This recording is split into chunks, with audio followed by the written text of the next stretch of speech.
दोस्तों, कई सारे ऐसे बच्चे होते हैं जो कम ही उम्र में ऐसा कारनामा कर देते हैं कि बड़े बड़े लोगों को करना मुश्किल हो जाता है।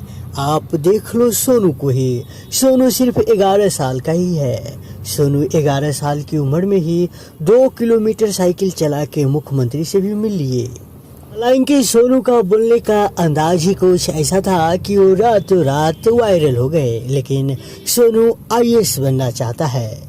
हालांकि सोनू को बड़े बड़े सुपरस्टार ऑफर दिया आईएएस बनाने का, लेकिन सोनू सभी का ऑफर ठुकरा दिया। और उड़ती हुई खबर आ रही है कि खेसारी लाल यादव का बात सोनू ने मान लिया है।